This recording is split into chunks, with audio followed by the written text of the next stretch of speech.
براد پیت خیلی سلام رسوند، گفت بهت بگم ببین اگه تا الان به رویاهات نرسیدی عیب نداره، یه روزی فیلمشو میسازیم، فقط ممکنه یه 60 سالی طول بکشه.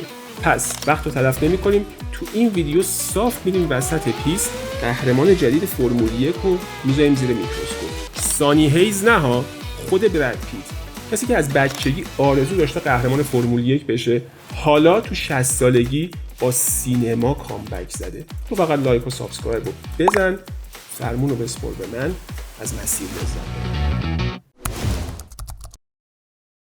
خب قصه فیلم اینه، سانی هیز بعد 30 سال میخواد کامبک کنه چون یه رؤیا داره. اما قصه پشت فیلم هم همینه. براد پیت با اینکه هنوز بازیگر تراز اوله، ولی با 30 سال پیشش خیلی فاصله داره. آخرین باری که درخششش رو دیدیم یه 6 سالی ازش میگذره. روزگاری در هالیوود. دیگه وقتش بود یه کامبک اساسی بزنه. پس باید یه رویای حسابی داشته باشه. تام کلارکسون تو پادکست فرمول 1 ازش میپرسه که خب برامون توضیح بده چطوری به نقش سانی رسیدی، تونستی درش بیاری، چقدر برات سخت بود؟ جواب براد پیت خیلی جالبه. I had the time of my life and I will say I'm a little sad.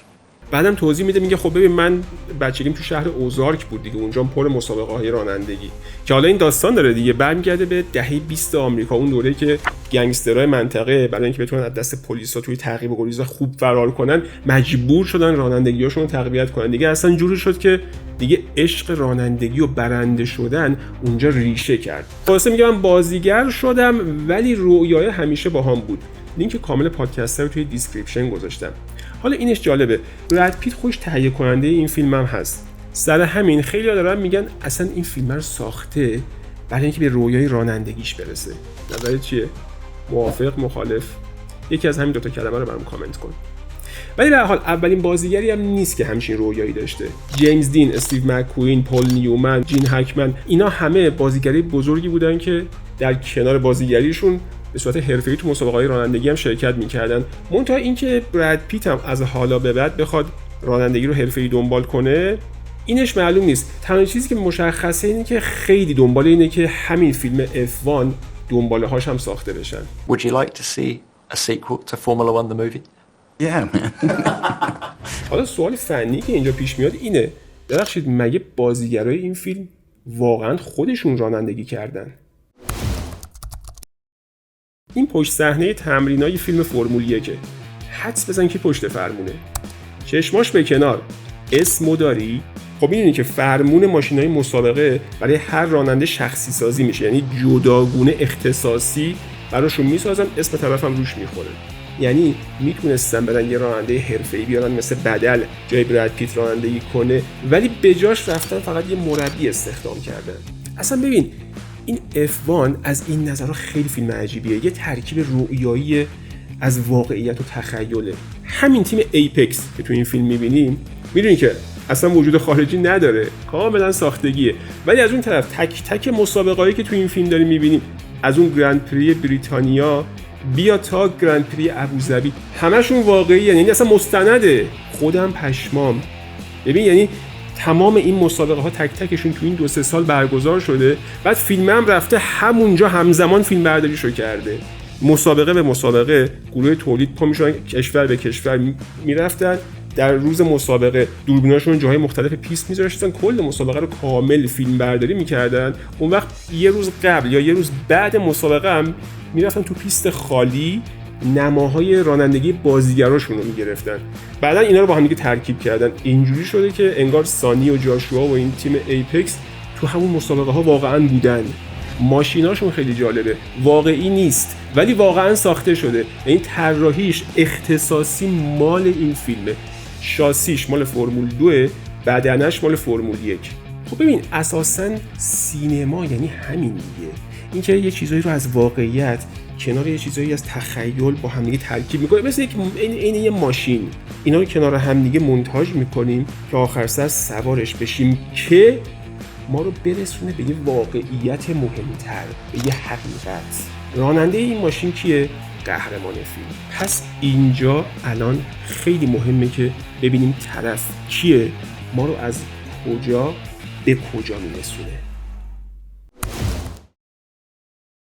فیلم از یه جای خیلی درست شروع میشه، از خواب سانی که خودش ترکیب واقعیت و تخیله. ببین شاید باورت نشه این تصویرای رانندگی هست، هی کات میشه به امواج دریا، اینا کاملا واقعیه ها، یعنی مستنده.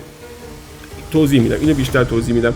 الان این امواج دریا رو میخوام بگم چقدر نماد خوبیه، هم آرامش بخشه، هم این که میبینی یه خود تخریبی ویرانگر داره. عین همون توضیحی که بعداً سانی به کیت میده، میگه که تو رانندگی یه لحظه نادر پیش میاد همه دنیا ساکت میشه، قلبم آروم میزنه، آرامش مطلق. حالا تو اون سرعته، تو اون لحظه همه چی رو میبینم، هیچکی هم به گرد پام نمیرسه، رو ابرام.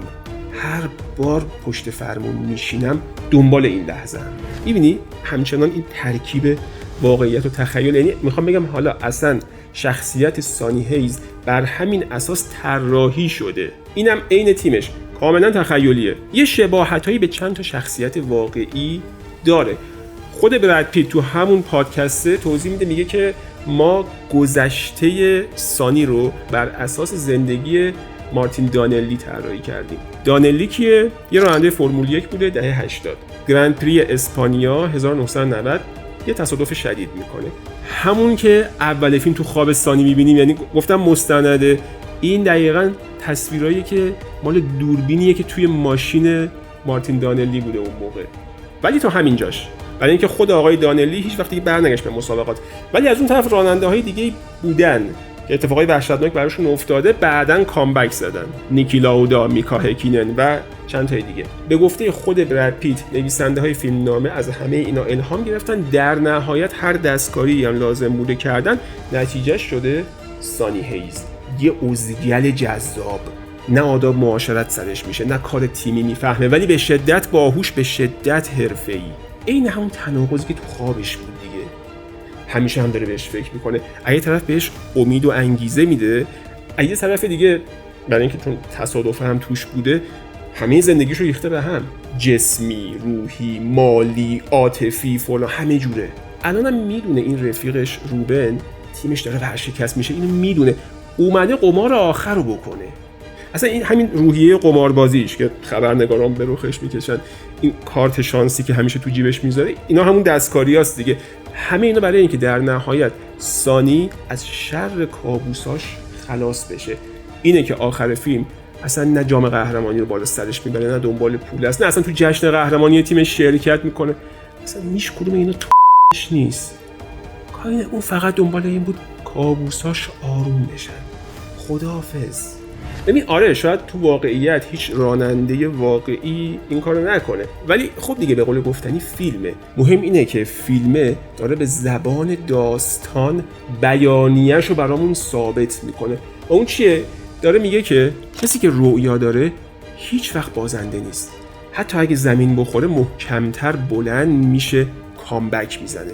ببینی الان اینجوری که میگیمش خیلی زمخته دیگه، حتی شاید دروغ به نظر بیاد، ولی براد پیت و تیمش توی F1 کاری میکنن که ما اینو باور کنیم. اصلا هنر سینما همینه دیگه، که حتی دروغا رو هم برامون تبدیل به باور میکنه. البته خیلی معتقدن که هنر لزوما باید نجات بخش باشه. سینمای هالیوود هم مبتذله، چون به هر قیمتی دنبال سرگرمیه. فقط به نظرت چیه؟ فکر میکنی هالیوود فقط سرگرمیه یا نه توش هنر هم پیدا میشه؟ نظر تو این پایین برام بنویس. در صورت اگه فکر میکنی سینما میتونه نجات بخش باشه، بهت پیشنهاد میکنم این ویدیو رو هم حتما ببینی، نظرت راجع به اینم با هم در میون بذاری. مرسی که با هم همسفر بودی. اگه از مسیر لذت بردی لایک و سابسکرایب فراموش نشه. فعلا